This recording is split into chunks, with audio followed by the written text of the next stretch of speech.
see, gentlemen, any horse can be broken. Move along, Mustang.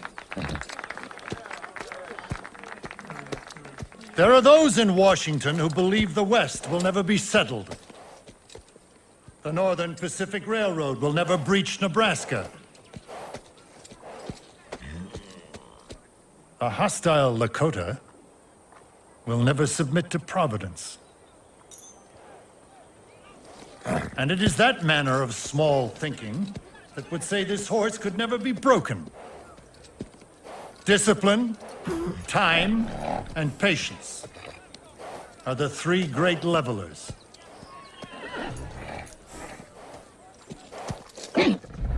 Sometimes a horse has got to do what a horse has got to do. Mustang. And this was one of those times.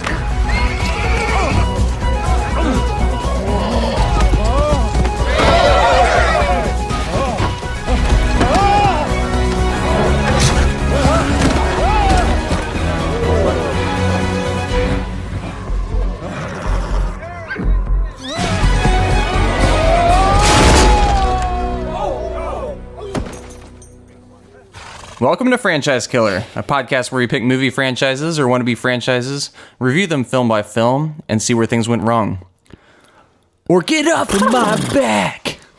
Yeah, okay. I went for the horse noise, but you went for Bryan Adams' voice. Yeah. I think it works together. Or right is what I meant to say, Yes, it's but close enough. that little earworm has been in my head this whole day. I've seen this movie twice this week, and it's driving me a bit crazy. I'm not saying I didn't like it, or am I? Hey, Reese, you know how you were asking where I was earlier? Like, Yes. Hey, where's David? And you were waiting for me? Uh-huh. Here I am! Oh, that's so beautiful. Yeah. Sound the bugle! All right, we're done Anyway, with that. I'm Reese. To my left is... Irina. Further off to my left. Spirit. Oh, the... Stallion of the Cimarron. Or a spirit of Noah. In Yeah, this yeah. sense. Oh, yeah, He's- there you go. He's taken up Noah's mantle. I'm trying. What's your actual name, though? Noah? Oh, Oh. sorry. David. David. We got there. And wandering aimlessly in the American frontier, we have... AJ. How's the weather? It's all right. It's all right. I'm just trying to imagine AJ just walking across the desert, just like staring at the sky. With headphones on. It was definitely a spiritual journey. These Studio Ghibli movies really get to you. I knew you'd do Spirited Away. I knew you watched that. And yet you didn't stop him. Well, I think he got a better movie out of this. What's crazy is that this movie came out the same year as Spirited Away, and it also lost to Spirited Away at the Oscars for Best Animated Picture. But the two Spirit movies came out in the same year. Spirited Away ate this movie's lunch. So Yeah, there you go. pretty much. The movie we're talking about, of course, is Spirit, Stallion of the Cimarron. A movie that came out in 2002. It's directed by Kelly Asbury, and he actually recently passed away this past year, unfortunately. But he's also known to have directed Shrek 2, where he's one of the three directors of Shrek 2. Romeo and Juliet, Smurfs the Lost Village, and Ugly Dolls. And the other director on this film was Lorna Cook. So this is our third DreamWorks film under the kind of Katzenberg guard. We kind of decided to throw this one in here just for, giggles. in Winnie's? And completionism. Giggles and weed. Yeah, completionism. It would feel weird not to talk about Spirit when we're talking about The Prince of Egypt, The Road to El Dorado, and after this one, Sinbad. Even though this is probably the one that gave DreamWorks as a 2D animation studio one last gasp of air. Like, it wasn't... Actually, I won't go into... There's a reason we have Sinbad. Yeah, there's a reason we have Sinbad, is what I'm saying. Yeah, and there were other reasons why, like the 3D animation was picking up as well, but they still kind of wanted to. Well, that was in this too. There's a good amount of 3D animation in this. Yeah, but there were like full-on 3D productions at this point. I know. Like Shrek was after this one. Reese, No, Shrek was What was 2001. DreamWorks' first movie? DreamWorks Ants. Yeah. Oh, wait, a full 3D movie. Yeah, there you go. Another one we kind of forget about is Chicken Run. That is I technically love DreamWorks. Chicken Run. Chicken Run's so But good. no one thinks to include Why did that you one. say even- technically?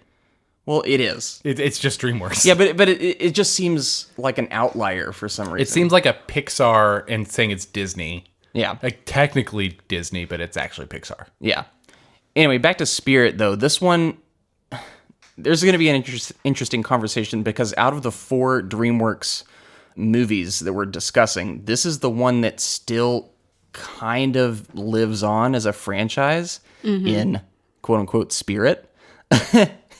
Shaking my head. Shaking my head. There is still Spirit stuff out there, even though I would say it's not related to this movie at all. So Right. that's why we're still discussing it. It's like how many Black Beauties are there? It's probably just that kind of a. Oh, you got a yeah, horse yeah, to yeah, keep exactly. Making Yeah. things off. Yeah, Of over and over again. I want more Scorpion King. That's all I'm saying. Scorpion King, yes, there's 5 of those that you can watch. All different wrestlers, right? Yeah. Throwback to one of our first Pretty much. franchises Oh my ever. gosh. Yep, pretty much. A franchise that you notoriously gave a 7 to one of the... Oh, it was. Yeah. I forgot about that. Which movie was it you gave a introduced that 7 to? yourself. Hey, hold on. That was not Scorpion King. That was the Mummy Tomb of the Dragon Emperor. It is I within like the Mummy franchise. I like how you willingly said it this time instead of just... You know, I took control. yeah, I took instead of control just the popping into situation. your turtle shell and... Noah's not here to needle it in, so might as well Yeah, just get it Yeah, over with. he's sometimes not very eloquent with his shoving that in my face. Yeah. Anyway, I've been kind of sidetracked. Normally, I say who's stars in the movie and who's written it. So let's, But we're not doing that today. Anyway, the writer on this film was John Fusco. I'm assuming I'm saying that right. And it stars or it features the vocal talents of Matt Damon, James Cromwell, and Daniel Studi. Studi? I don't know. I don't know. Is it Studi or 3D? Studi or study. We'll go with that. Very sparse on the vocal or cast side of this, which is contrary to most DreamWorks films. Most of them are just packed and stacked with like well-known names. This one's Matt Damon, James Cromwell, Daniel Studi. Only 2 of those, in my opinion, are recognizable names, especially Matt Damon. But James Cromwell, we all know him from Babe. Right. And Well, the he's whole always like- star-studding the cast thing was kind of a direct marketing move that they really Yeah. deliberately went in on later on. Yeah. I Cash think in on that aspect of it. having horses as the central focus is enough of a marketing move, especially for young girls. We all loved horses. So yep. that would rake it in. Except watching this movie, it leans a little more masculine. Yeah, in my it opinion. does. It's Which is an interesting choice. I think Irina has things to say about that, but we could talk about that when we get to the Wait, breakdown. about the masculine thing? Well, I think more about, a little bit on your opinion of the movie Oh, when you first saw it. Yeah. Yeah. All right. For those that are new to our little podcast here, on this podcast, we first go over our thoughts on the film before revisiting it for the episode. Then we dive into the story, break it down bit by bit, and talk about the more significant moments. Then towards the end of the show, we give our brief reviews and numbered scores, along with an analysis on the health of the franchise and whether or not this film hurt it. So you guys, had y'all seen Spirit, Stallion of the Cimarron, before this episode? AJ, I think I know your answer, but let's hear it from you. Yeah, so if you've been keeping up with this little series here, I have not seen this, or I had not seen it until, this past week or two. Yeah, which is in keeping with all of your previous films that you have not seen out of the kind of 2D DreamWorks series of, or filmography, I guess. Yeah, the animated features that were kind of on the sideline, so to speak. Mm-hmm. David. I remember watching this. I don't even remember if I watched it all the way through, but I have a memory of seeing this. It was when I was living in Ohio. We were visiting like family friends or something, and the parents were doing something. They're like, just put the kids in the living room and throw on a Disney movie. And I'm like, oh, well, Spirit's close enough. And I think I remember seeing the cover and going, oh, yeah, I remember Spirit's close enough to being a family movie? to being a Disney movie. Oh, a Disney movie. Yeah. There you go. I remember seeing the cover, or like when it was starting, I'm like, oh yeah, I always saw the marketing for this, never saw it. It looks like an interesting movie. And I don't remember anything else after that. I remember watching some of it. I don't remember what I thought. So it obviously didn't make a huge impact. Yeah. Irina. Yeah, I remember specifically going to the theaters to watch this. Yep, I'm not as sure do if the I. whole family did watch it together. I think but- it was some of us. Yeah. I don't think it was the whole family. Yeah. But want to say since it came out in May, it was obviously out of school, let's watch a movie in theaters. It was definitely marketing for that, summer flick. All Yeah. the children are free for the week. But I was really excited to watch it because I was super into horses, and I was surprised that they had never done something like this before. It's like, Yeah. they did Lion King, but why not a horse movie? But the weird thing is, I never actually watched the movie again after that one showing. So I'm right there with you. It's really strange. Well, I think there is a reason for that, and that is because I think our mom took us. Mm-hmm. And for those that don't know, Irina is my sister. I'm her brother. But I think our mom. Oh, right. We forgot to tell you. Yeah, sorry. We're related. But I think she took us.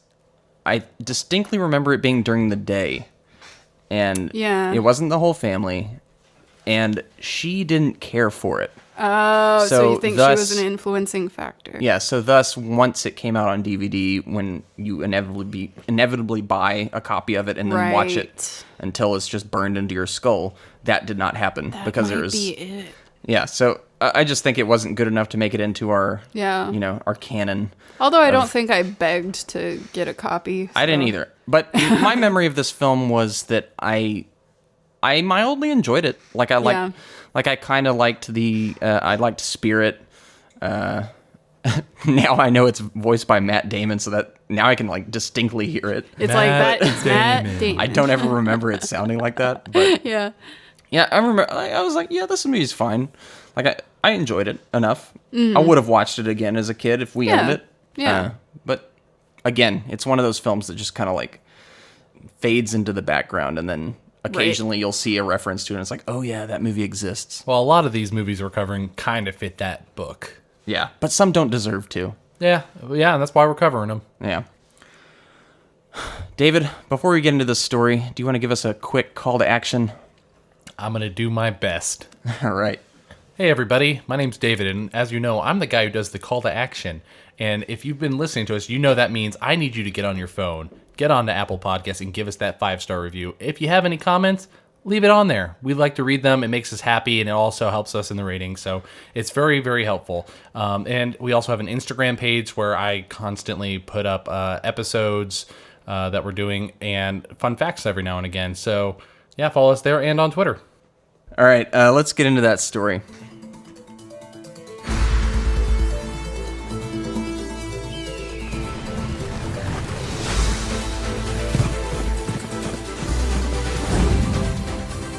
Look at that stallion. It's beautiful.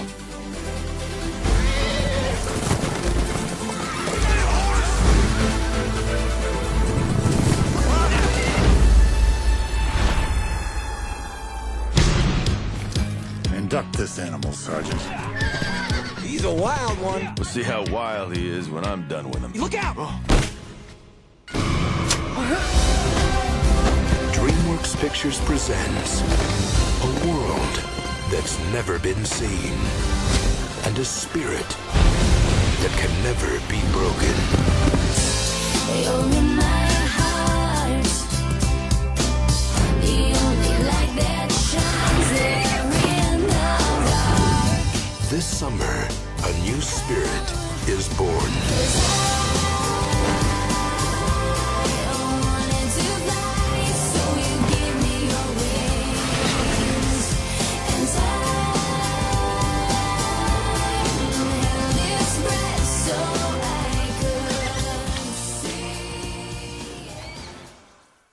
In the 19th century American West, a young Kiger Mustang colt, Spirit, is born to a herd of wild horses. Spirit soon grows into a stallion and assumes the role of leader of the herd, whose duty is to keep the herd safe. Spirit is a courageous leader but has great curiosity. One night, upon spotting a strange light near his herd, the stallion decides to investigate the location, where he finds restrained, docile horses and their human wranglers sleeping around a campfire. They wake up and, seeing him as a magnificent specimen, chase and capture him, taking him to a U.S. cavalry post. All right. What a magnificent specimen. Yes. So let's talk about the most difficult sequence in this movie, or at least what the animators claimed was the most time consuming, and it kind of sets the stage for, the American frontier. It's this 3-minute sequence. You're following an eagle. It's going through the canyons. You get all these sweeping shots of the countryside. The music, the Hans Zimmer score's blaring. How is this a good enough establishing of kind of the atmosphere and the tone of this movie? Like, does it immerse you? I have another question to answer your question. Are you a politician? Has Bryan Adams come in yet? No. Oh, then it's great. Right. Yeah, I agree. I think this may be the best part about the movie. There's other good aspects of it, but I do think this opening shot was successful. Right. There's still some of that noticeable blend of CGI there, which is even more prevalent in this movie than the previous ones. Yeah. Somewhat to its detriment. But I like at least the opening salvo of the Hans Zimmer score. It gets a little belabored and overdone by the end, but I was like, okay, maybe there's something here. I don't know how Irina or AJ y'all felt. I think you guys are pretty spot on. I think we're all at least the three of us are on the same page so far. I like this intro. I think it is fitting, and especially I think what was being sold here was this is the West and the true frontier. This is what it looks like. So yeah, it's exciting to, honestly, I love watching movies where it shows the frontier before everything was hugely populated and things were bulldozed down. So I enjoy that aspect of it. Yeah. And they really kind of establish Spirit, this Mustang, as this horse that enjoys just freedom and is just happy to chase eagles and run at full speed. Rascally little stallion. Almost to the point of sprouting wings and flying. It's it establishes what drives this character. As we'll get more into him, but decent opening here. So I don't know how much we've heard of Matt Damon at this time, and I wondered that after watching the movie, like when did he talk? I know he does every now and again, but it's very infrequent. No, he talks at the beginning here. Yeah.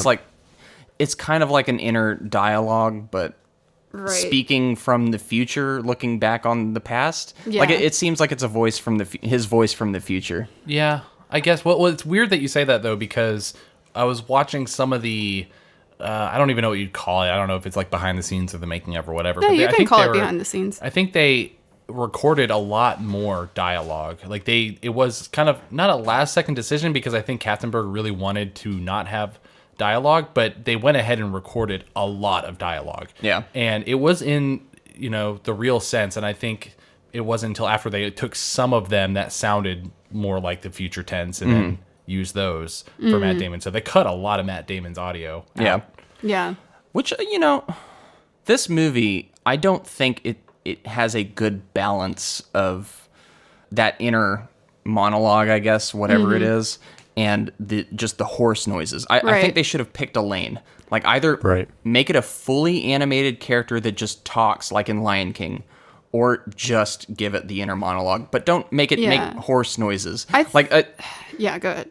That was the end of my thought. It's just I think I agree with you too. But I honestly, there was a point while watching this movie where I spoke out loud to David and I just said, is narration absolutely necessary? Because I think their goal here was to communicate through body language, and they do that so well to the point where adding narration on top of the music, where the music was supposed to be expressing his perspective as well, is just too much information. It's unnecessary. There's nothing that Matt Damon says that affects the way I feel about it that he didn't show in the facial expressions. Right, right. Especially when the inflection just is so human, not and monotone. It's yeah. So they took so much care to make the horses anatomically correct, and they mimicked the behavior very closely. Like it's incredible to watch, honestly. I love watching it. I love the actual animation of the horse. Like it's done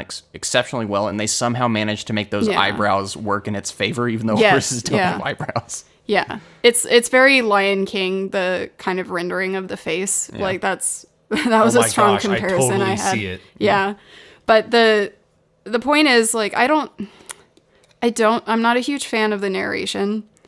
And it could be from multiple things, which is I just don't think Matt Damon is a good choice for this character. Well, he's not doing anything different. It No, just sounds he's like not. Matt Damon talking. And the narration would have been better if he was talking from the perspective of a human that knew this story. That would make more sense. And but it doesn't match the body language of the horse. It feels like completely two different entities that are trying to merge into one, and it further confuses me than engages me. Yeah, what I see on screen is the intro to Dances with Wolves, and then what I hear is a Scorsese intro for mobster movie. Yeah, exactly. So you know how it takes you out of it. Like I literally said out loud the first two things when I saw this movie. It's like, is that Matt Damon? And then is that Bryan Adams? Yeah. What I heard in this movie completely separated, took me out of the spirit of it. Exactly. And you know how I said this inner voice sounds like it's speaking to its past self, right? Like reflecting on his life. Yeah. They had two previous actors that they were considering doing the voice of Spirit. They were Tom Hanks and Robert Redford. Both Robert Redford much older, but Tom Hanks definitely older than Matt Damon, not extremely older. But both of these voices I kind of attribute to like wisdom. Right. Whereas Matt Damon's voice, at least in this case, is youthful. Yeah. I feel like if you wanted that inner dialogue and it's speaking on the past, if you have a wiser, older sounding voice, there's an added weight to that, I feel. Okay, so I think on the drive over here, Irene and I had a very similar conversation, although we were not thinking of the monologue being from an older person. We were thinking of his personality as the horse in this movie, and I think that would help connect it more directly, because I didn't really... it was kind of ambiguous as to whether or not it was future or not. It was kind of weird. But having somebody with a personality that matches the personality in this movie would make more sense, which Matt Damon does not at all. Especially when they go so far as, like, I watch with closed captions on, and they, like, they do the audio description, and they'll go and say knickers curiously, or like, use all the adjectives that are, equestrian and all that stuff, and then we have Matt Damon like just talking over it. So it's it's I mean, the point is, like, right away, this is the main flaw in my opinion for this movie. Right. There are two separate tones, and they don't mesh. They're all battling for kind of the central focus, and the focus should really be on the animation, because that's where all the language is happening. That's where the story is being told. Like, I don't need all this other sound. It's distracting. Well, and speaking of which, we have the movie on in the background with no audio, and there's nothing lost in translation. Like, no music, no audio. There, what's happening. Yeah, it's not hard. Yeah, you don't need, and I get it. This is for kids, and some kids need things spelled out for them. But I feel like as a kid, one of the first things you pick up on are movements and associations to what those movements result in. I can't tell you how many movies I had no idea what was happening, but I still loved the movie. And then as I got older, I was like, oh, that's what's happening. That was the plot. I didn't. Mermaids. I just thought mermaids, and that was it. And that's why I'm saying, like, either you go full on, you don't have any voice to this character, and you just depict the story through the human characters who are kind of like define the horse, or you just go full on Lion King and have it just have a voice all the time. Right. Like that. I think this in between, there's just a disconnect there. Right. And I'm not saying like it's the worst thing I've ever seen. Like, I think it's fine. I have respect for the decision to do no voices, and I think that it was a bold choice to have it that way and take out all the dialogue other than the humans. Do you know what's weird, though, about that? And it's in the story. There are moments where it's just a big dramatic moment, and you've heard Matt Damon. You already kind of associate Matt Damon as the voice of this horse. So when Spirit gets captured for the first time, or he's actually no, they're in danger, and the mom's like trying to go down the cliff to reach him. He is getting captured. You know what Matt Damon said. You know what the horse's voice sounds like, but he's just making horse noises, and the other one is making horse noises back at him, and it's just this. It was kind of awkward to me. Yeah. Because I don't know. It just didn't connect. Would you prefer if Matt Damon was like, "No, get away, mom, go"? Yeah, but the humans can't see that. Okay, so it's.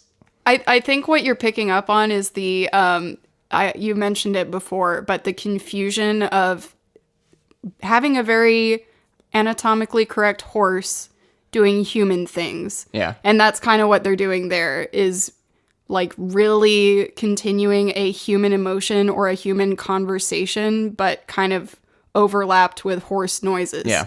So it seems weird. Well, the thing is, seems off. in the animation, they already did enough to make it show human expressions. So why not just make it talk? Yeah. Like, because they gave it freaking eyebrows. Like, it's... Yeah. The way it looks like an animated character that should just start talking. Right. You know? Yeah. I don't know. Like, it was designed to do that. But I don't have so much of a problem with the expressions. But I think that one particular scene, I picked up on the awkwardness that you're talking about, because it so reminds me of those days when I was a young child playing games with my my stuffed animals and putting like way too much drama into it, when they're like interacting. So it kind of reminded me of that. It was like a child's, personal playtime on screen. A little too close to my own. I mean, we can split the difference. Even if you do have narration, like at least match, like you said, they're different people who probably would have had more experience to lend into it. Or even, say, like, look at Benedict Cumberbatch as Smaug in The Hobbit. Like, Right. he's sounding like a dragon. Like, he is playing a beast, not just a human voicing over a cartoon. Right. So there are different ways that it could have been done, and this was probably the least favorable of all of them. Yeah, everyone knows the only thing that Matt Damon can act is a really good lamp. And if you know that reference, then good on you. All right. Despite our misgivings with kind of how the approach they've taken to the lead character's spirit, even though I do think the animation is well conceived for this creature, are we invested in the story at this point? Like, he sees a fire in the distance. He goes to investigate. He finds humans, and he sees these horses that are, tied down. That's the first time he's seen anything like that. Are you like, oh, what's going on here? So at this point, I'm still very invested.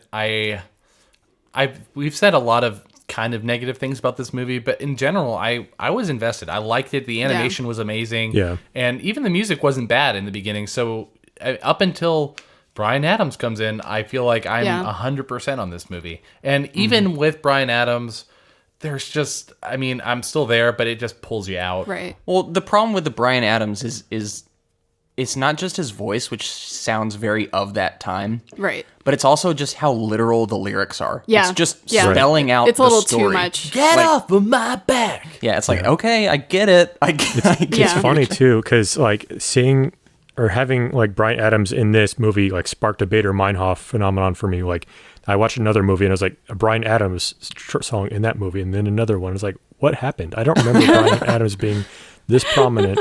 It's so I know he was big. Like, I even owned a CD for him. I will say it, but like, Yeah. I don't know. It was funny. Just how Especially in on the this nose movie. it was. Yeah, it's It was just Well, and they Yeah. paired it with the actual score a lot of the time too. And Right. I was watching an interview with Bryan Adams, and they were asking about the process, and he said something along the lines of, it wasn't that hard, really. It's kind of just like writing music like normal. Nothing was really that different. I'd get the score from Hans Zimmer, though, and I would just kind of put lyrics over top of it. And it wasn't that different than my normal stuff. And I was thinking, yeah, you're right. It sounds exactly like your other stuff. yeah. the doesn't song quite match at about all. him having an affair, but it's actually about his guitar. yeah. But I yeah, think- it's I was invested emotionally. Like, I was Right. half expecting like a whole Bambi like losing the mother moment. Right. So like I was definitely swept up and caught into the story like going into it. this movie was missing that Bambi Lion King death moment. I think the story was kind of asking for it, and it just didn't really have the balls to pull it The off. Disney treatment, as we'll call Which it. is weird because the past 2 DreamWorks movies did. Like, not El Dorado, but Prince of Egypt for sure. What about Atlantis? That's not DreamWorks. Oh, okay. I was just thinking of Yeah. the movies we covered. Right. Yeah. But yeah, at this point, I was invested. The Bryan Adams kind of threw me for a bit of a loop. Yeah. But when he sees that fire in the distance, it piqued my interest. I was like, Yeah. okay, now there's developments happening. What's going on? Yeah. But yeah, so I'm on board at this point. We can. It's move interesting. On. I'm going to take us on a little sidetrack here real quick and we can Sure. get back into it. But so Disney, up until the 90s with The Little Mermaid, which sparked the Disney Renaissance, they were all, about animals, not humans. Right. And then with Katzenberg, he was the one really kind of pushed this new movement of identity. That's the theme. We see actual humans being the lead characters up until Lion King, which was why Lion King was such a big gamble because it went back to animals here. And so we kind of see a similar thing when we've been talking about the DreamWorks progression here. This is the first one where it's, hey, this is an animal. It's kind of a gamble. So I think that might have been running parallel to the meta at the time, I guess, so to Yeah. speak. So maybe they Except were for ants. Yeah. Right. Yeah, but they were pretty anthropomorphic, I would say. True. Yeah, So- definitely. But I think it's interesting that you have that dichotomy of the story being about animals, and that was all, the traditional fantasy for a while in cartoons and animation, and then the shift in the tone and what audiences expect. And so I think that's maybe the gamble here, and maybe why were they trying to split the difference between the narration and the what we saw on screen from the story. Yeah, it's an depiction of the story. It's an odd mix of taking risks and playing it safe. It's like they're trying to do this different thing, but also they're trying to kind of smooth off the edges. So Right. I don't know. No, I agree. There's not really any other movie like that, is there? No, I'm trying to think. Well, I think of like Tarzan. Okay, that's another one. Yeah, okay. I was thinking of Brother Bear, where Yeah. you have that similar. You have an animal that is, capable of speaking to other animals, but the humans can't understand. And I thought they nailed it. Yeah, And that might have helped this one. a little bit. Let's move on with the story though, so we can actually kind of get to the meat of this thing. At this time, the U.S. Army is fighting the Indian Wars and taking over the soon-to-be western United States. Frightened and confused, Spirit finds himself enslaved among other horses. Then, he encounters the Colonel, who decides to have the Mustang tamed, refusing to believe the idea of Spirit being too stubborn. But Spirit manages to fight off all attempts to tame him. To weaken Spirit, the Colonel orders him tied to a post for 3 days with no food or water. Meanwhile, a Lakota Native American named Little Creek is also brought into the fort and held captive.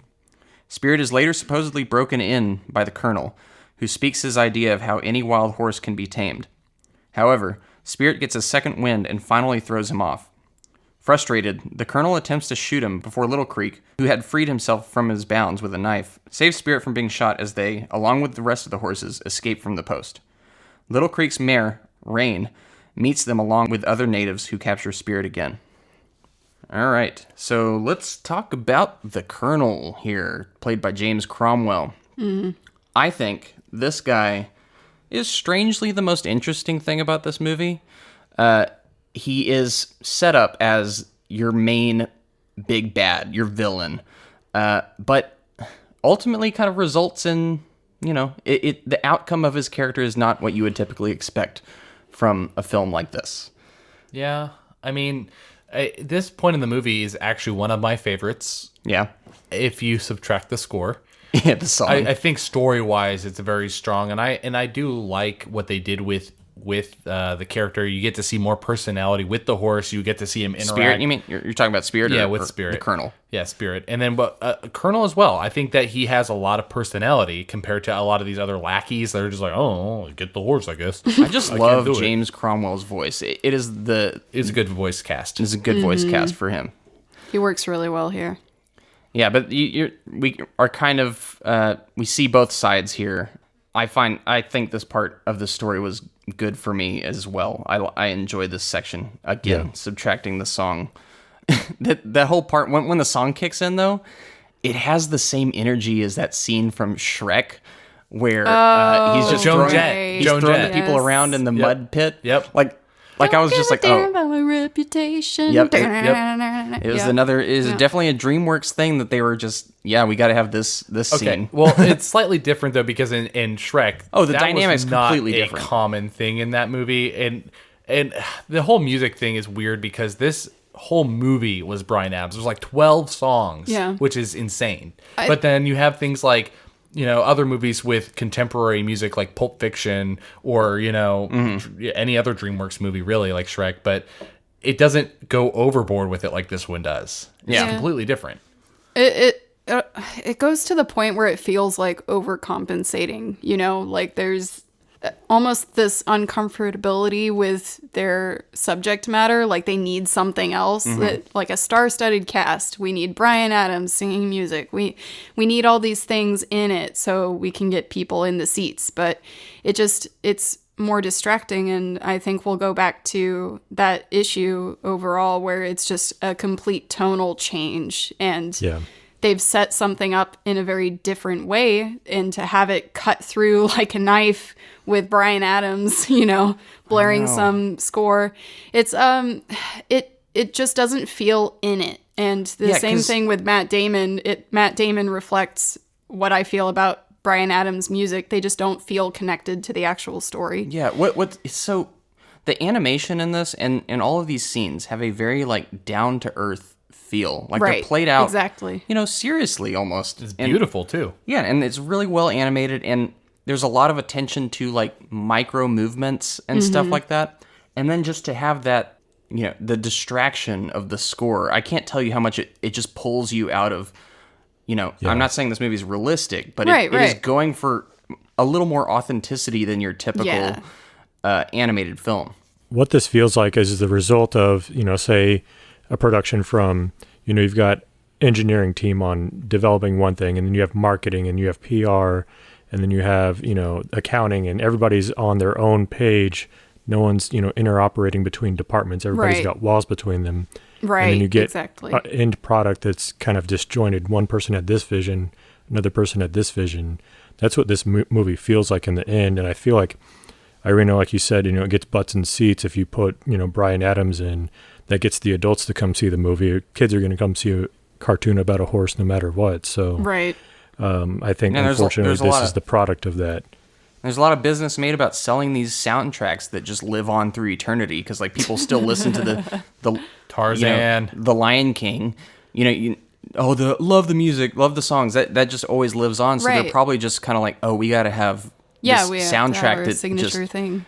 is memorable forever. Right. Well, they did the same thing with El Dorado with Elton John, but they didn't have 12 songs. I know.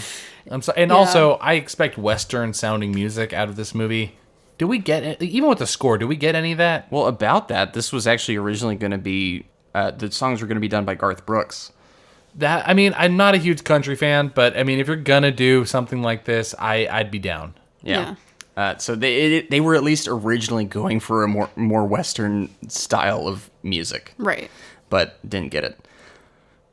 So we've gotten up to he's being broken in, and we got to talk about Little Creek. Right. I honestly, Daniel Studi. This is the part that actually got me interested currently. Yeah. I think as a kid, when I watched this movie and it showed humans, I was so disappointed. I don't know why, but I think as a kid, I was thinking, oh, it's going to be all about horses. Great. And then this colonel guy shows up and I'm like, oh, come on. Like, can I just get a movie with just horses? Freaking horses, man. But I think, today, I don't know why, but I think Little Creek is the kind of expressive character I needed to be accompanying this horse, because everything feels so disjointed and kind of generic up until he shows up, and I'm like, oh, interesting. Well, he's there to show the other side of the coin. Right. Whereas the colonel is like, oh, you can break in horses by sheer brute force Right. and just Discipline.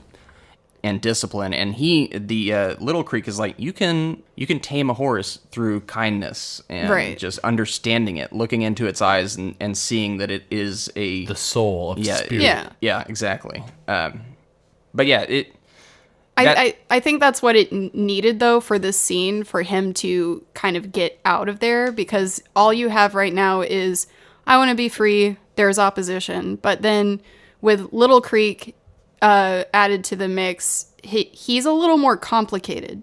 He is like them because he's a human, but he's also different. So then that presents Spirit with a more complex situation where they're like, what is this person? How are they related to my situation? well, he's what will happen? Yeah, he's much less alien to Spirit because Right. he lives on the land, like through the land, and respects the land and its inhabitants. Whereas the Colonel is more of like, we're invading. It's Now, Yeah.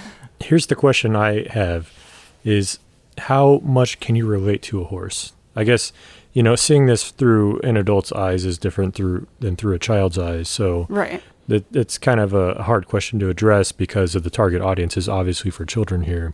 Right. And I don't think that's something that should be discounted when reviewing children's movies. Is a lot of these movies that they're simple, and they're a lot in part meant to teach sometimes single-faceted lessons to children. But how many of us as kids saw a movie that might not be the greatest movie, but we learned something that went with us for the rest of our lives? So I try to bring that approach to watching something like this, even though, we can bash on Matt Damon and Bryan Adams all day long and pick apart every other flaw.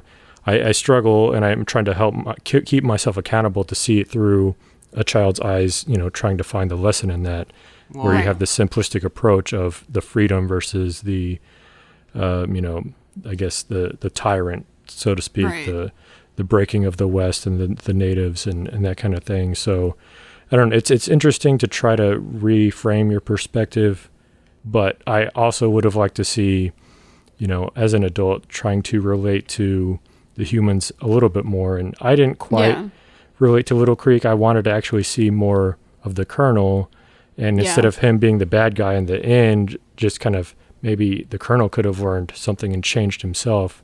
Because of what he learned from the horse. That would have been a more interesting story in my eyes. But I wanted don't to see know. more from all of these characters. Yeah. There's just not enough there anywhere in this movie. Well, there's usually a connection with the characters going through development of any kind where they learn something and become a better person or get out of a situation. But nothing really happens in this one other than Spirit's like, I'm awesome. All of us have picked up on the theme of this movie in the first 5 minutes by the title, the names of the characters, everything. Like, we're told this is about, freedom, the spirit of the wild. You can't versus, tame a wild spirit. Yeah, whatever. And then the destruction of the native landscape by law and order, so to speak. I mean, we've picked up on that like right away. So yes, we need some more meat on those bones to have some character development, which I don't really think we got.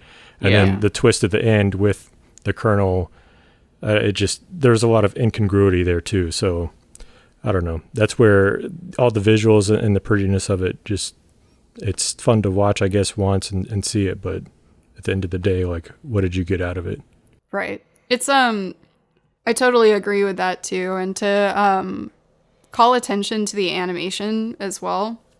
While I do think everything it looks beautiful, there are moments that, and I think especially because we watch it on a big screen, it's a lot easier to see those issues with some of the rendering. And I think there's this, I don't know if you guys noticed, but there's this thing that happens with the animations being put on top of painted backdrops. And you look at the grass, and the grass is just like flat. Yeah, and that's the characters, That's the characters CGI. look like they're kind of floating and sliding on top of it. They don't look like they are in the world. And like, even though you have shadows down there, and I guess they just don't have the time to focus on that, and that's okay. But it's just one of those things where when it does pop up, it really like kind of throws me off. What do we think about rain? Yeah, I kind of want to get into the next portion there, and we can really get into Rain. Yeah. So do y'all want to move on with the story real quick? Let's Yes. rein it in. Let's move on with that story. After returning to the Lakota village, Little Creek tries to tame Spirit with kindness, but Spirit refuses to be ridden. Little Creek ties Spirit and Rain together, hoping she will teach him a thing or two.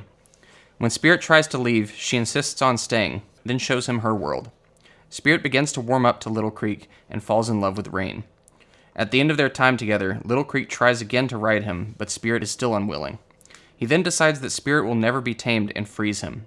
As Spirit asks Rain to come with him to his herd, a cavalry regiment led by the colonel attacks the village, and Rain runs off to find Little Creek.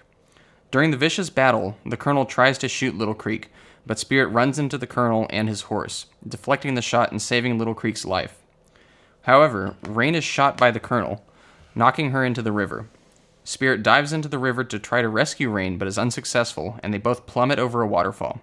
Spirit finds Rain dying from her injuries and stays by her side until the army captures him. Watching Spirit being pulled away, Little Creek arrives, vowing to free him to satisfy his life debt, and follows the men after tending to Rain. Okay, let's talk about Rain. Now, It falls from the sky. Precipitation. yes, it's very Good, wet. David. Gold star. It's my birthday. No, it's how so- you control a horse. Yeah. So this is, I know this was not intentional, but it's funny that the one female character in this is the one that does not have a voice. Yeah. There's two. What's the his other mom. one? His mom. Okay, she doesn't say anything. I know, but you said the one female character. Okay, two female characters. That's almost worse. Yeah. I'm not saying like this was intending to silence that, but Yeah. it's just kind of like the optics of that are a Yeah. little funny. But what do y'all think? I think because it's a narration, it doesn't bother me that much. I think what bothers me more is just I don't know.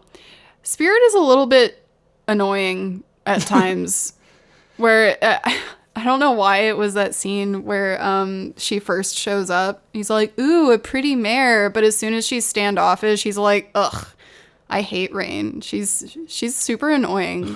She's got that feather. She's tainted by man.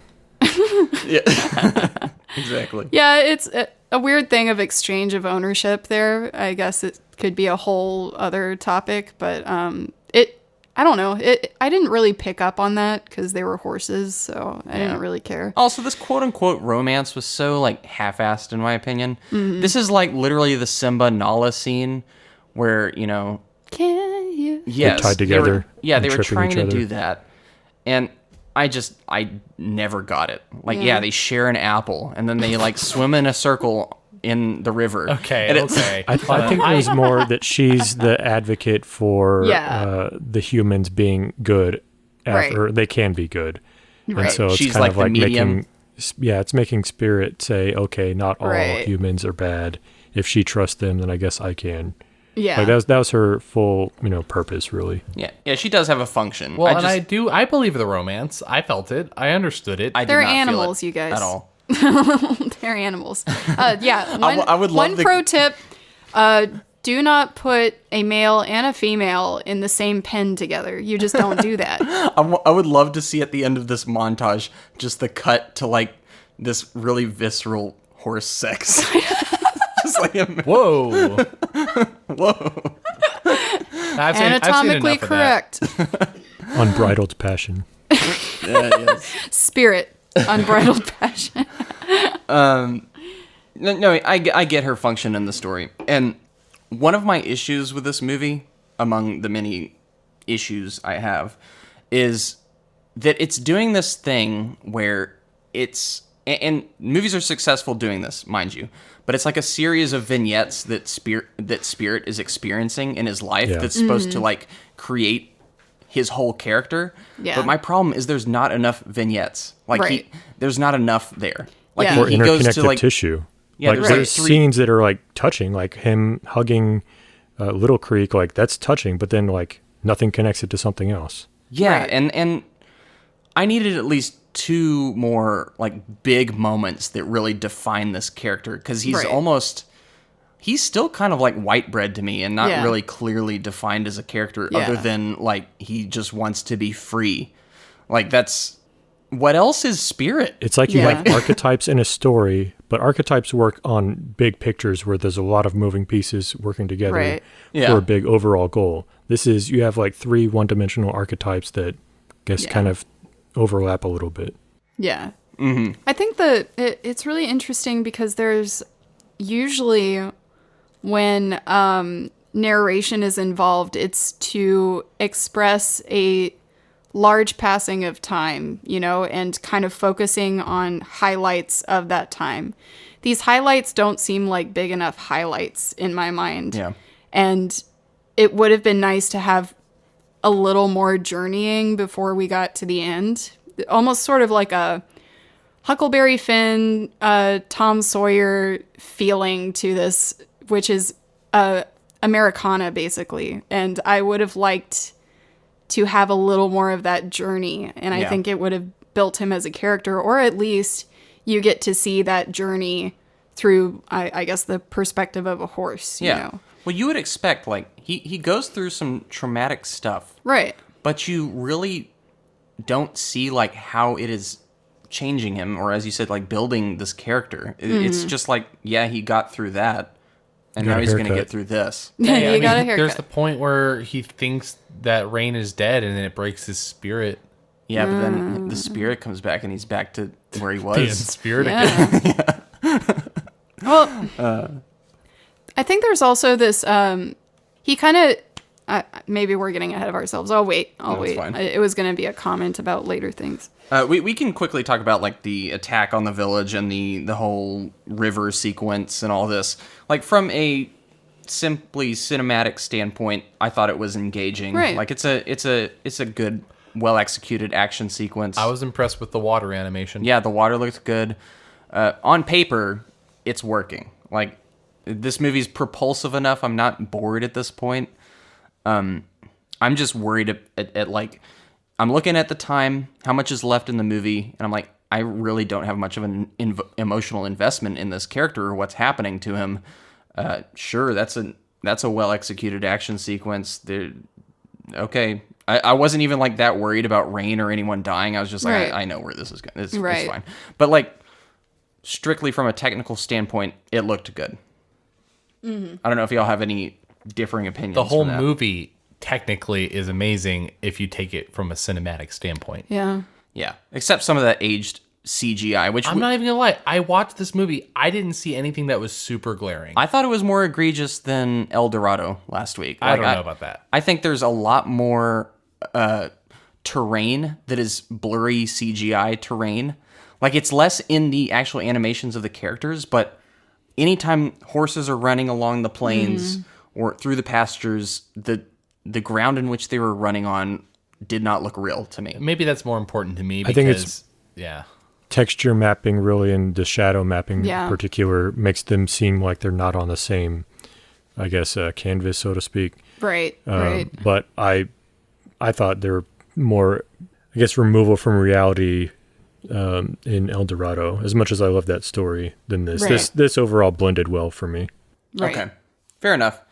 For me, I don't know. It was just like I just kept seeing it. I think it's when you have your main characters and things. If the horses were CG around a 2D horse, then it would be egregious. But because They did it's- do that. No. Yeah, I- in this movie they had CG horses in the background a lot of the So time. I remember watching the animation. Maybe there are certain scenes where it's different, but they were showing the process. Kind of, I don't even know how you describe it. Where it showed the 3D and then how they did the hand drawn over every single horse in the scene. And I think there's a point in the intro where they're 3D, but as it focuses on Spirit, it transitions into 2D, and then from then on, it's like almost all 2D. Right. For all the horses. Okay, I mean, So I was impressed by that. yeah, No, it is impressive. And for the time, they were saying that they were using like unprecedented new technology to make this So work. it looked like deep canvas, which is what they used a lot in Tarzan and in El Dorado and in a lot of these early 2000s Disney and DreamWorks movies. But a lot of that was not developed at the time, so it was used more for background and high-speed chase kind of things. This is this is the thing that I would comment on with as far as animation goes. I can't fully understand how much work that is. It's a whole lot of work, and especially with something like all this terrain that America has, it's very difficult to just do hand-drawn huge swaths of just plains and flat land and grass. Like there's not a whole lot to distract the eye, so they did their best to really focus on the characters so you can kind of ignore a lot of the flaws in the backdrop. But I think that the issue is when I see feet and hooves on ground with no texture reaction, like there's no reaction to the ground. Yeah, That's it when it definitely bothers breaks the me. immersion. Yeah, and you can still render things, but then find little ways to just incorporate a little even hand-drawn reaction from, like stomping the ground. The movie that immediately pops into my mind that does that so well is 101 Dalmatians. There's so many scenes where all those puppies are walking across the snow, and you see almost every little paw print in the snow that they've created, and all the droplets falling on their soot-covered bodies.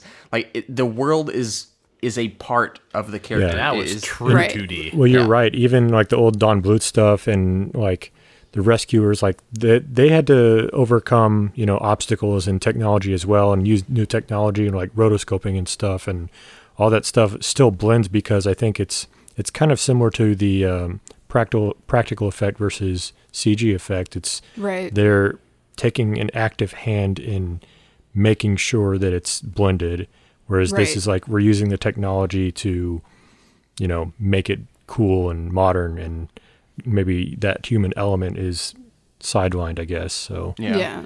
I don't know. Like Anyway. Irina said, I don't know enough Yeah. about it to actively comment on it. These people probably worked hard on it. It's just the difference in technology doesn't blend, and so it's more noticeable.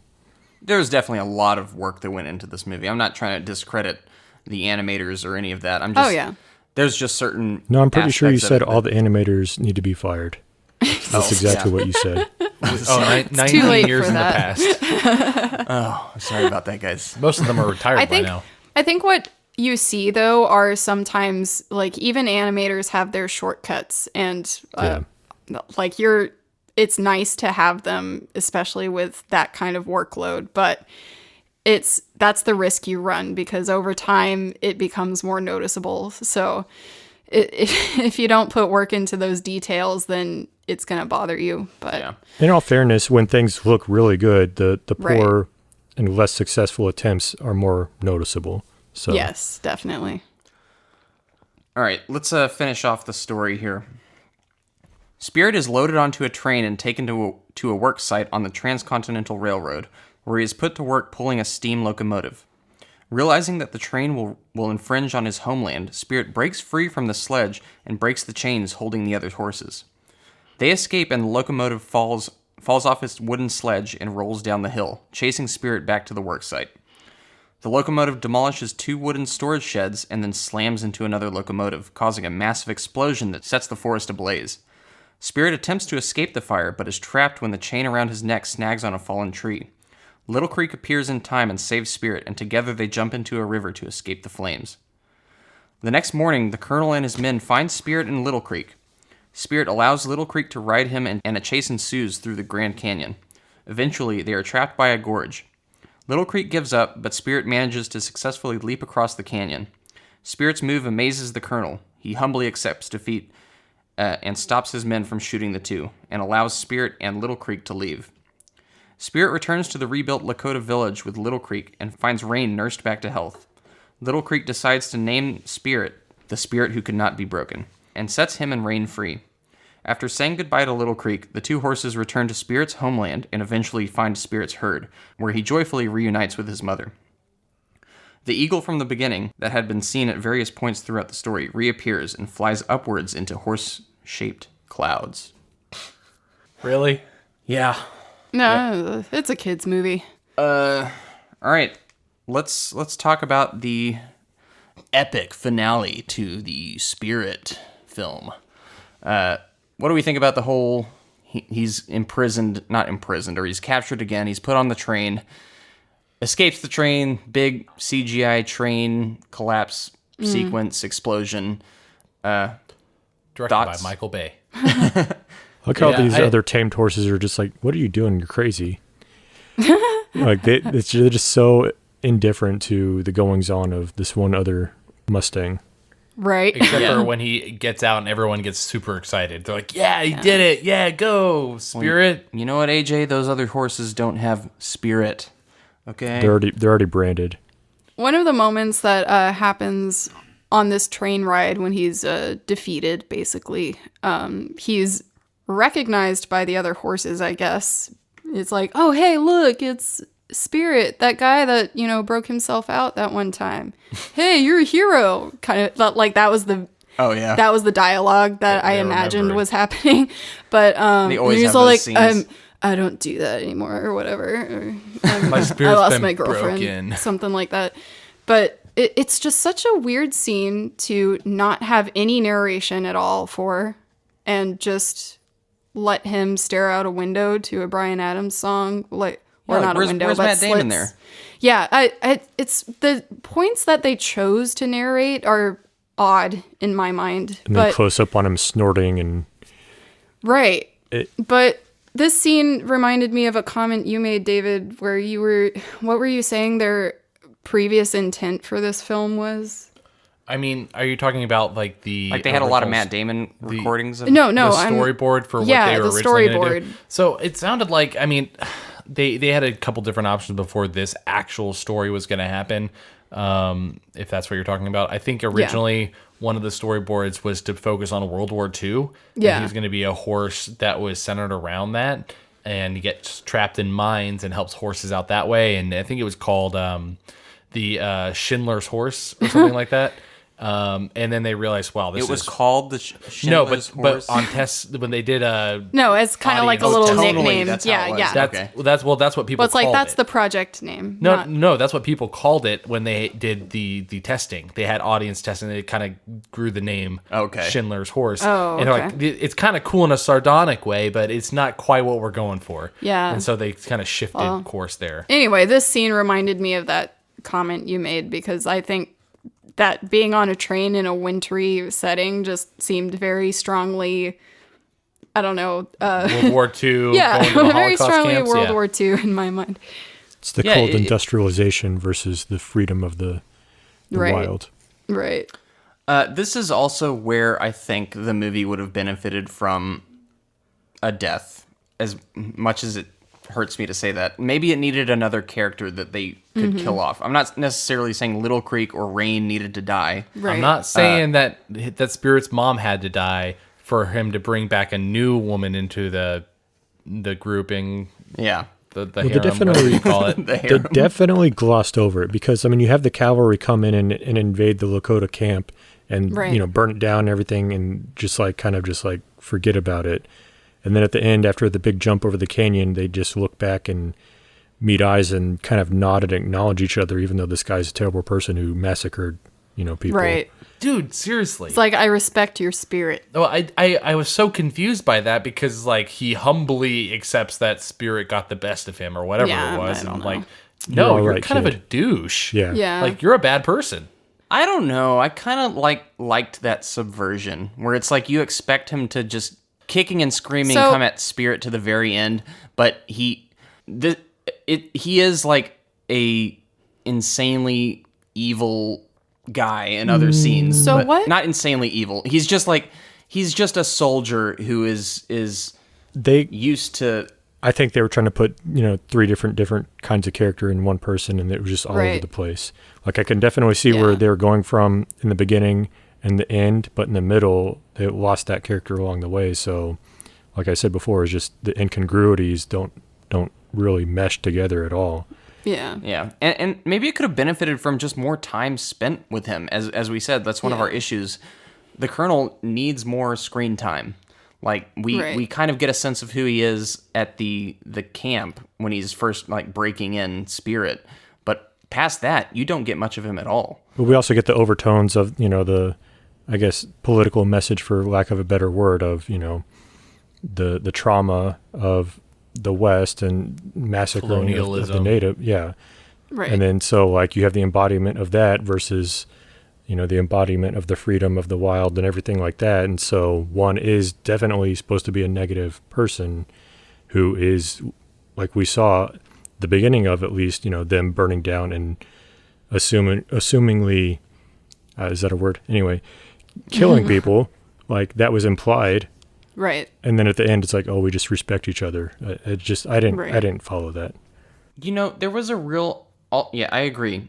There was also a real opportunity here to play up like this, like a more melancholy theme. Yeah. Of like the dying West or whatever that they don't really tap into at all, because its spirit is not only just this horse and his personality. He's also representing like, I feel like the American frontier, a political motive. I think that's for that. the overtone of the whole thing.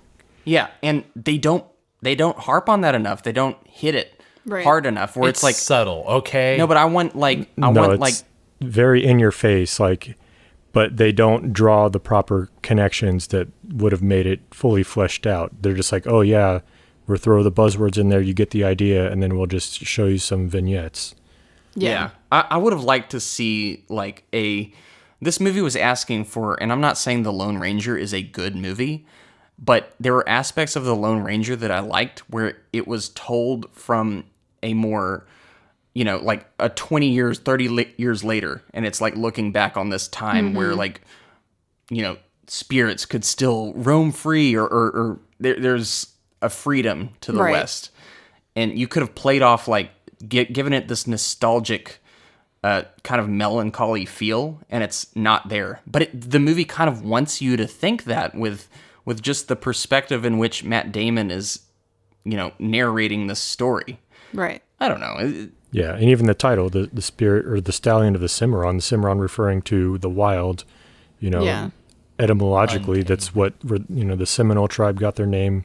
Like, it is literally wild and untamed. And so he's supposed to be embodying that spirit. And so they kind of like give this to you in one big chunk and expect you to be on board with it without fully developing and fleshing it out. Yeah. Mm-hmm. My question, what if instead of Spirit's character narrating the whole thing, it was the Colonel? And now, after this whole ordeal, he settled down and became a writer. Yeah. Not really a question, but I like that idea. No, I said what if. I would have enjoyed that story where this, guy who's all about law and order and taming the savage, so to speak, lesser, inferior, whatever word you want to put in there, him finding this untamable Mustang, getting to know him, and then both of them having some kind of character development. That would have been nice. Yeah. Oh my gosh, that you fixed this movie, Arian. Like, if it was told from his perspective, he's like, this is the horse that changed me. Like, this was like what made me a better man.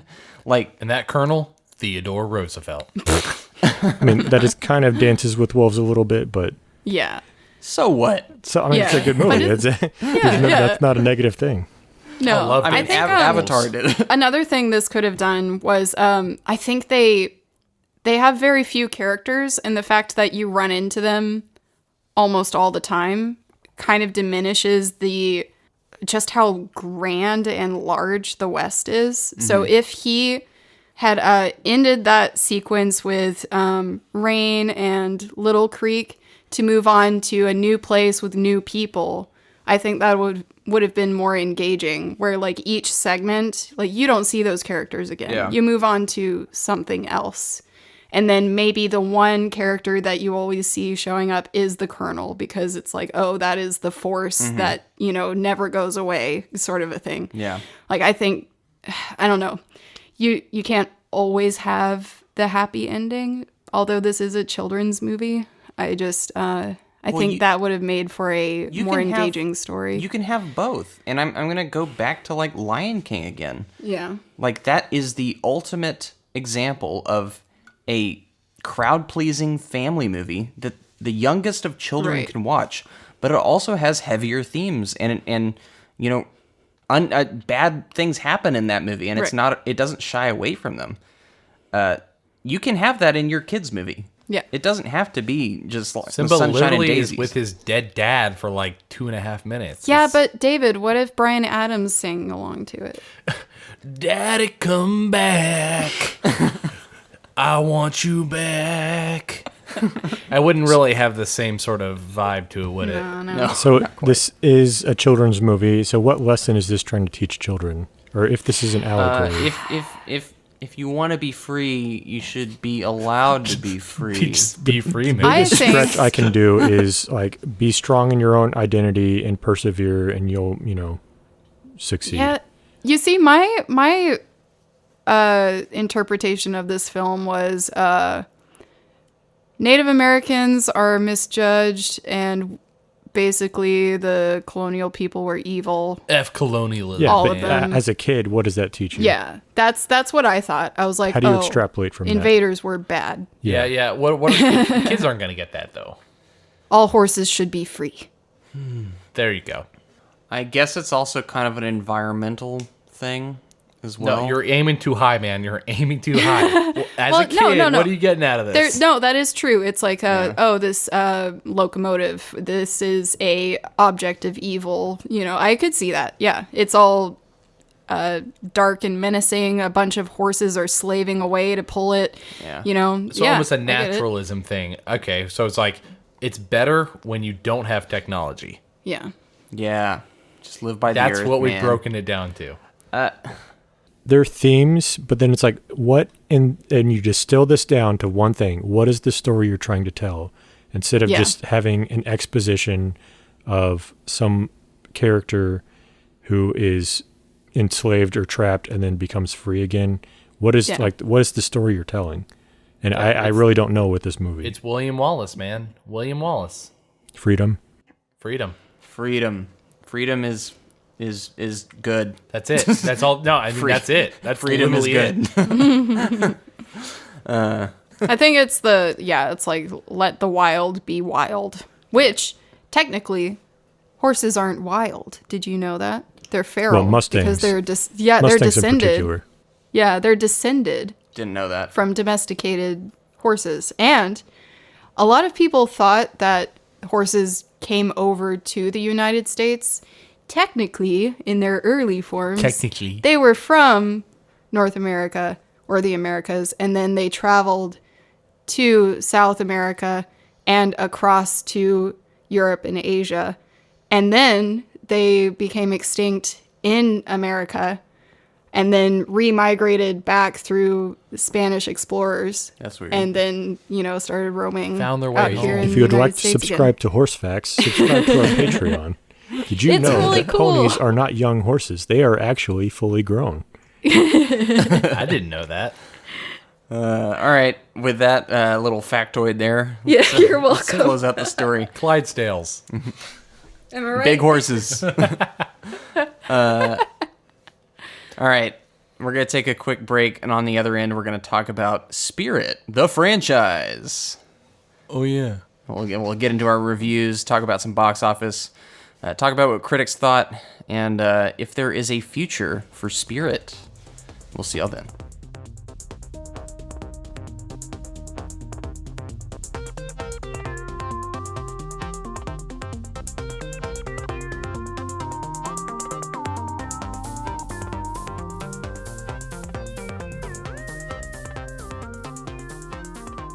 Welcome back.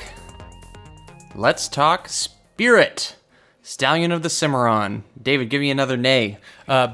Shallots, scallions of the cinnamon. Hey, that's a plagiarism. That is plagiarism. That was all AJ. Thanks, AJ. I stole it. That's our new working title. Shallots, scallions of the cinnamon. Yeah. I was hungry. Clearly. Although I do not think those three foods really share the same flavor profiles that would go together. I can very make an well. Asian You haven't had dish. Indian food? Oh. 2 out of 3 is fine. True. Okay, we're going to get into our reviews first, which, David, you're going to pull each of our reviews at random, and we will discuss this film. Yeah, maybe. Why don't you get on that? Okay. Did you not want to talk about the other things we're going to do, or is that it? No, that's it. Okay. We're doing it. Let's go into it. First up is Irina with a 6.5. Yeah, so I feel like I've been largely on the negative side for quite a few of these animated films, and I think that's just partially because I'm trying not to let nostalgia get in the way of a honest review.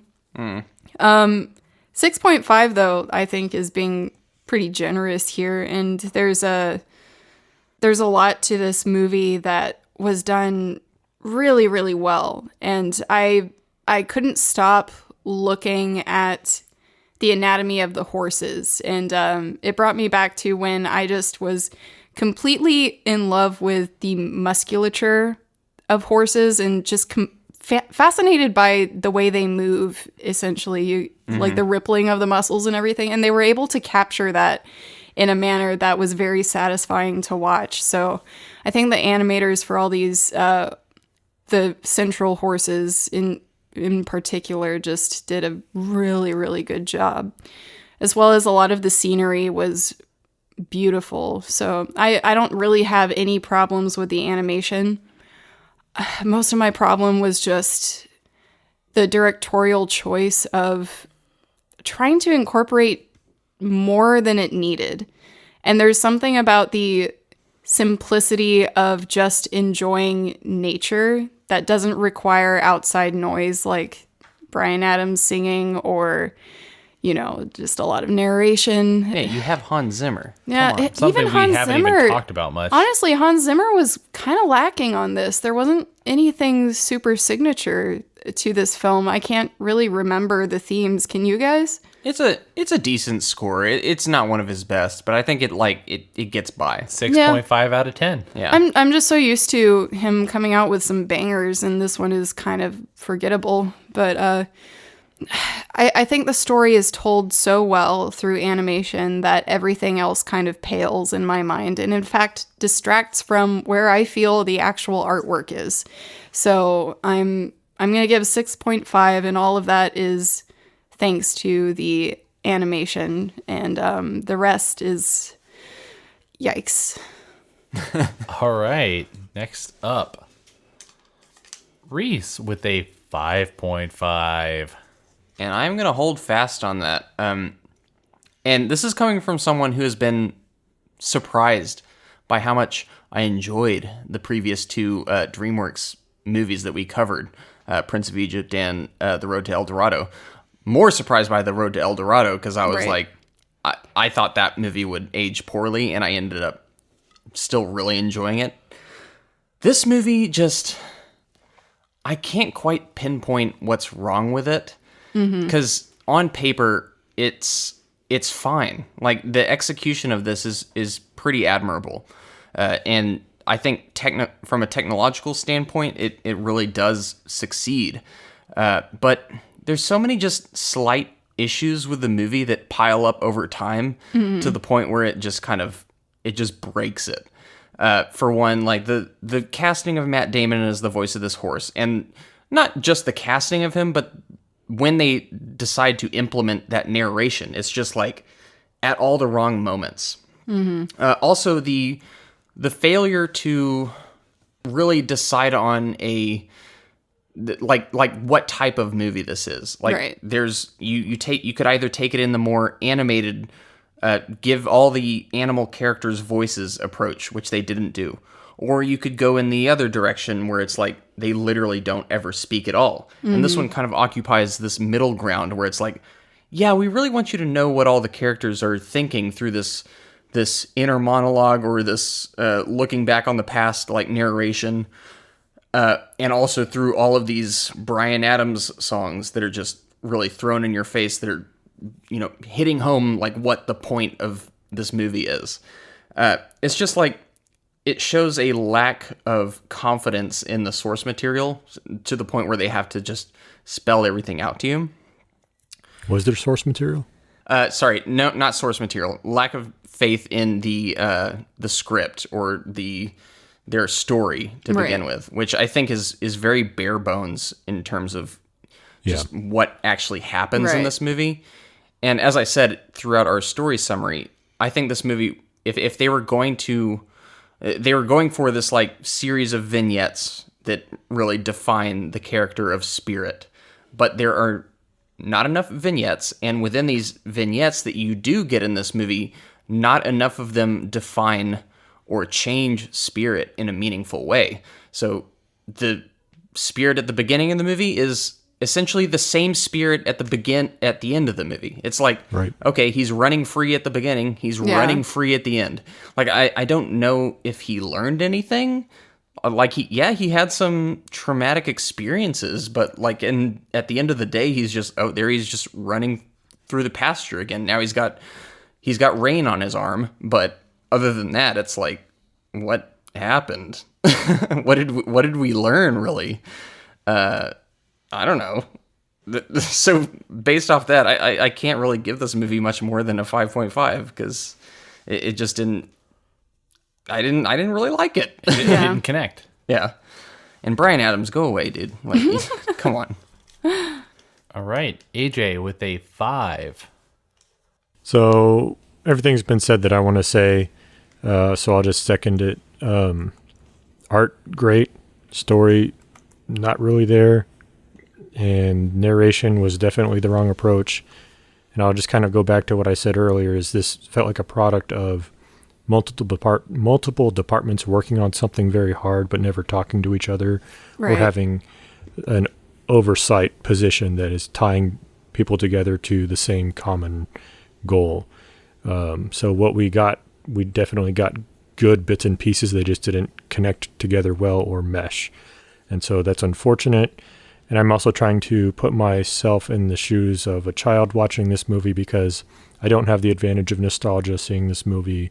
It is beautiful to watch and would definitely be enjoyable to just sit back and relax and watch something like this if you didn't have this annoying style of narration that they had to try to tell a story that doesn't even exist. So it's passable enough that it's enjoyable to watch almost on mute, which is kind of mean to say, but it's to the credit of what was done well. So almost just muting this movie and watching the subtitles is more enjoyable and a definitely different experience than, just kind of them trying to tell you what we're supposed to be feeling instead of me taking it in and watching it and letting the visuals tell the story. Because the way they're telling the story in the multiple senses are conflicting. And the characters that they're trying to develop didn't develop in any kind of logical fashion, really. So, yeah, I'm sure kids will enjoy this movie just because it's bright and fun to look at. If you like horses, definitely watch it. But as far as what you're taking away from this movie, there's not a whole lot. Yeah.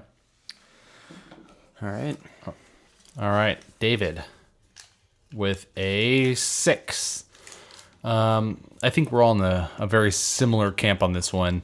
There's so many things that are going right in one direction and so many things going wrong in the other that it almost comes right down the middle. But I'm definitely taking more of a positive approach on this because there was so much work that went into this. I mean, the animation was amazing. I think that they had the right idea, and there are elements that were dropped or just they went the wrong direction that affected it more negatively than they probably would have predicted, i.e. Bryan Adams and... Poor Bryan Adams. He's really getting dragged through the mud this at the time, that's a product of his time. There's no better way to say it. I don't get him out of this. Like, I don't care. I'm sorry. Not a single Bryan Adams song in this movie helps this. Yeah, this is Heaven or whatever. Yeah, it's not good. I like him as an artist, but it does not belong in this movie. It ruins the mood of everything that is supposed to be taking the forefront of this. And I am just not invested. And the animation saves it, and I enjoyed it watching it again with the volume off, which is, I think, a first. I don't think there's ever been a time where we watched a movie with the volume off and I felt like I enjoyed it more. The animation actually took the forefront and I wasn't distracted. Mm-hmm. So and that's how it should be. And learning about how they got experts in multiple fields to teach the animation and drawing of horses, which is apparently very difficult. I don't know if you know anything about that, Irina, but apparently it's one of the really hard animals to do. Yeah. Yeah. And Well, there's so much going on. yeah, and they did a lot of work to get those anatomically correct. And Got to give him a hand. I'm giving him a hoof. 14 hands. What? Because that's how tall a Measure horse. size of a horse. Yeah, with hands. Okay. She outsmarted you there. Sorry. I mean, that was the joke I was setting up. I Yeah, mean, No, I they're got on you, it. AJ. I got you. I'm not on it. I'm not a horse guy. I'm a dog guy.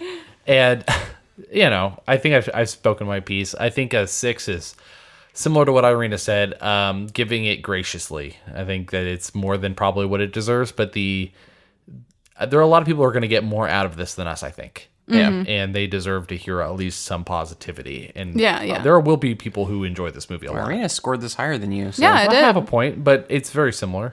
Yeah. All right, AJ, you want to crunch those numbers for us?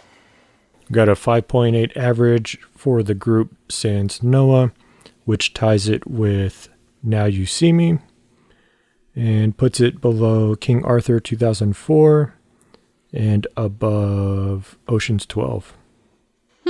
All right. Interesting. I'd agree. Man, some people are going to be pissed about Ocean's 12 being that low. Yeah. No. Oceans, I can understand all the other oceans, but Ocean's 12 is has the its Sandra Bullock defenders. one. I don't care. That's the weakest one. No, it is the weakest one, but it has Yeah. defenders. I don't care about their defenders. They're defenders for every movie. Yeah. Actually, people are going to be upset with our general ranking of this movie. That's Spirit. what I Yeah. think is Yeah, the most yeah. important thing. With that said, let's get into the critics. What did the critics think of Spirit, you guys? Do you have any guesses before Mixed I get into positive is my guess. I kind of think it was on.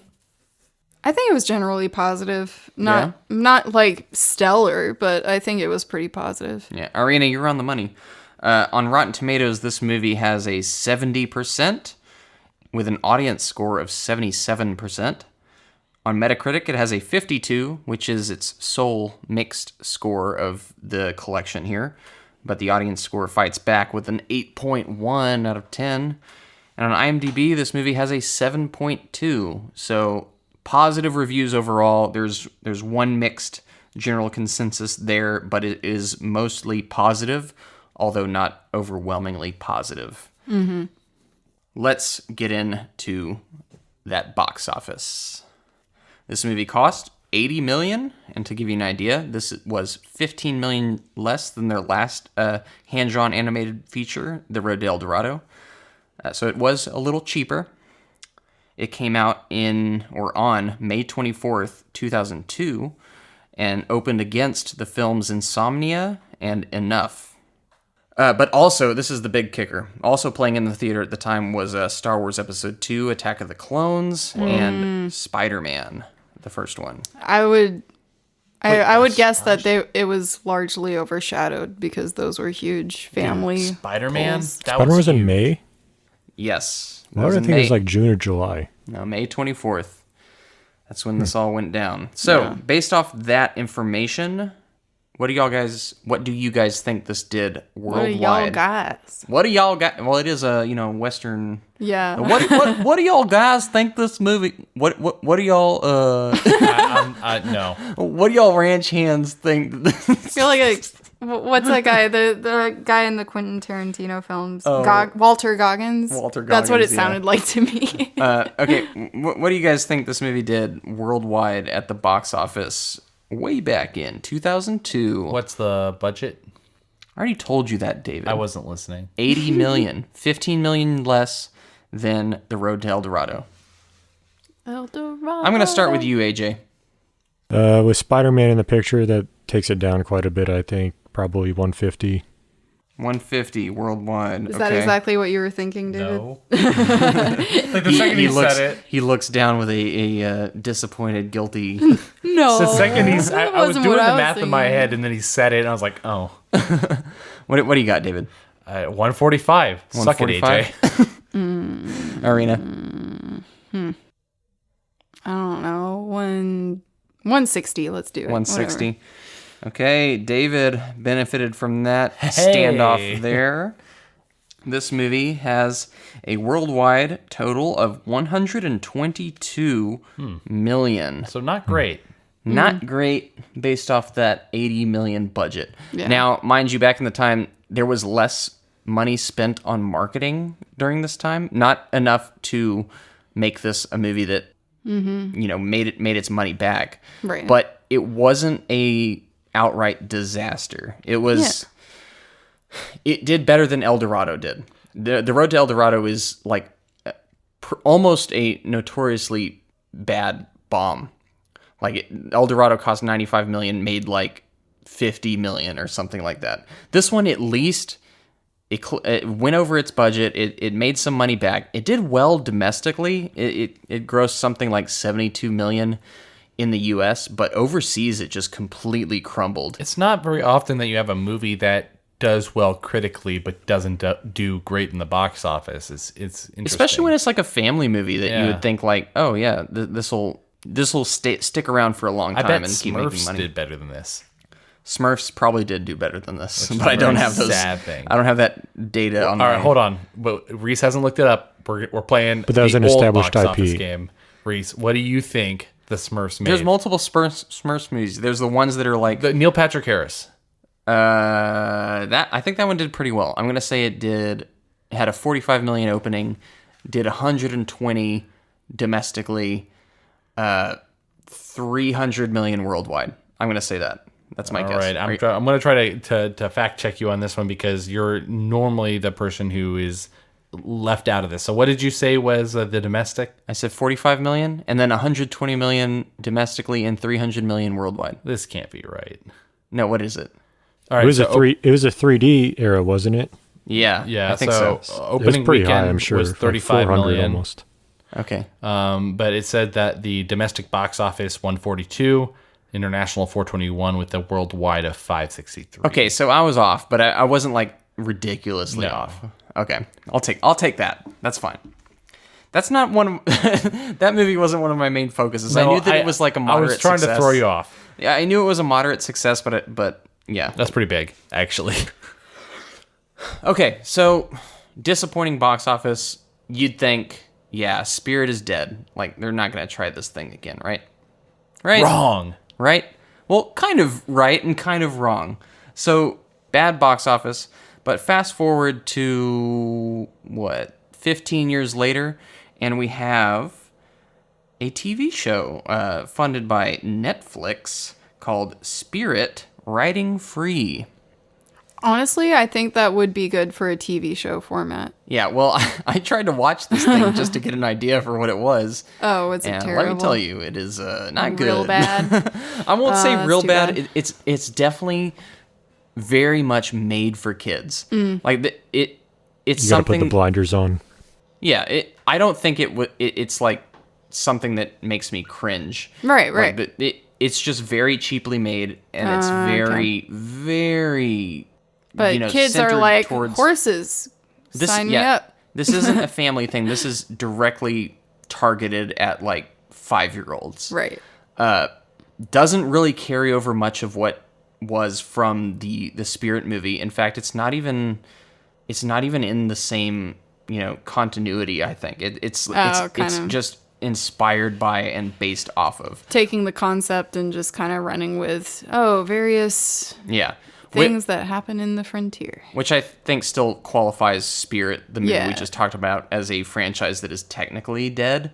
Right. Though it kind of like lives on as this zombie that's like just for kids. Right. Like at least from what I read and what I could tell, this TV show has almost zero to do with the original movie, other than the fact that the main horse is a Mustang that looks like the one from Spirit. Right. So there you go. But on top of that, there is a theatrical movie coming out based off of this TV show, not based off the original movie, but the TV show that Dreamworks is putting out on a lower budget, but it's an actual production that is set to come out in theaters in, I want to say, June. Mm-hmm. So which leads me to what do you think about this? Like, we could get into like semantics about what qualifies as a franchise still going on or it being dead. Is this like the Spirit franchise living on, or is this a dead thing? Like, what Is do it y'all living think? in the spirit of this movie? Yeah. My guess would be just kind of trying again, Yeah. sort of like that died, but hey, you know what? It was a good idea. Let's kind of reattempt it. Yeah. You know. I'm gonna go for what is I don't care at all, Bob. I just care. putting I'd the like cart to see before the what they horse.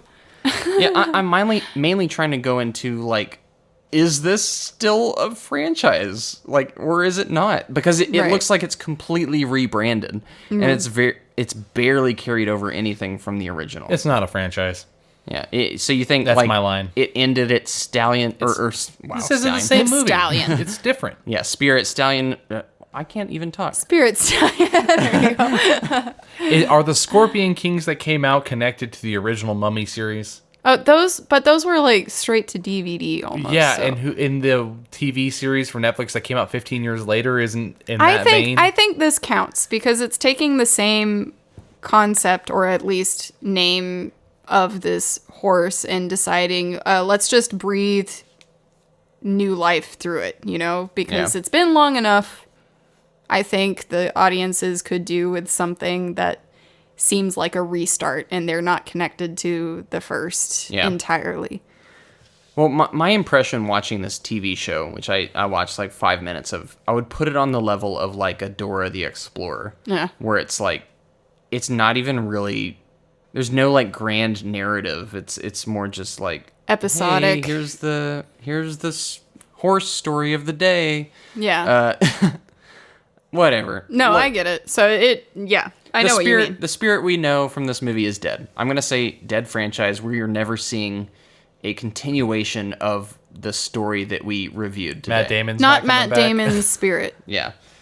So yes, it's got this offshoot, this soft reboot, whatever you want to call it. But as a franchise, it is only alive in name, but not in, wait for it, spirit.